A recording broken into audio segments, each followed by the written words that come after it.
ఈ మాసంలో అత్యధికంగా ఖురాన్ పారాయణం చదవాలి సోదరులారా.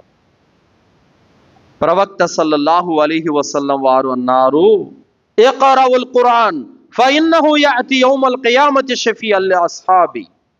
ఖురాన్ గ్రంథాన్ని పారాయణం చేయండి, తీర్పు దినం రోజున అది మీ కొరకు సిఫారసు చేస్తుంది.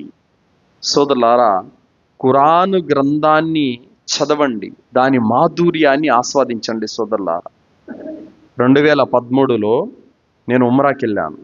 అల్లాహ్ సుబ్హానహు వ తఆలా నాకు హిదాయత్ ఇచ్చిన తర్వాత మొట్టమొదటిగా తొలిసారి 2013లో ఉమ్రా చేశాను. కాబతుల్లాలో అడుగుపెట్టాను. నేను మగ్రిబ్ నమాజు జమాతు టైం అయింది.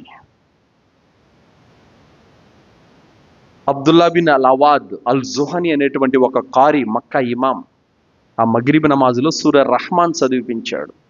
నమాజులో నిలబడితే రోమాలు నిక్కబొడుచుకుంటున్నాయి ఆ స్వరం వింటుంటే. అరబీ యొక్క అర్థాలు మాకు తెలియకపోయినప్పుడు కూడా కళ్ళల్లో నీళ్లు కారిపోతున్నాయి. ఏదో అద్భుతమైనటువంటి ఒక అనుభూతి, తీయనటువంటి మధురం ఈ గుండెకు తాగుతుంది. ఖురాను యొక్క మాధుర్యాన్ని నా జీవితంలో మొట్టమొదటిసారిగా ఆ రోజు నేను ఆస్వాదించాను సోదరులారా. అది నా జీవితంలో ఎన్నటికీ మరువలేని ఒక మధురమైనటువంటి సన్నివేశం. ఖురాను గ్రంథం అనేది ఎలాంటిదంటే సోదరులారా, అది మన హృదయాలను మారుస్తుంది, మన హృదయాలకు పట్టిన తుప్పు వదలగొడుతుంది సోదరులారా.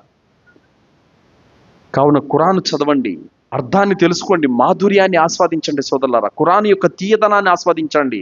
అది తెలియని ముస్లిములు దాని జోలికి కూడా వెళ్ళటం లేదు సోదరులారా. సోదరులారా, ఖురాను గ్రంథం మీ హృదయాలను టెస్ట్ చేస్తుంది.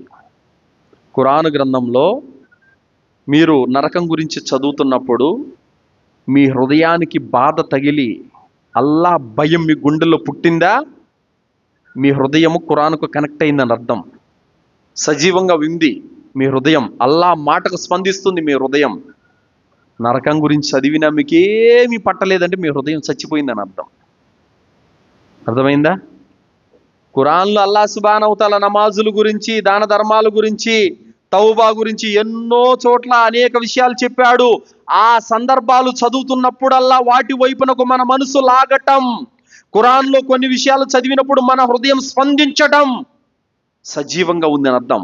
ఖురాన్ ఎంత చదివినా కూడా మన హృదయం స్పందించట్లేదు అని అంటే నీ హృదయం చచ్చిపోయింది, నిర్జీవమైపోయింది, రాయి అయిపోయిందని అర్థం. అర్థమైందా? కావున చెబుతున్న మాట ఏంటంటే ఖురాన్ గ్రంథాన్ని చదవండి, ఖురాన్ పారాయణాన్ని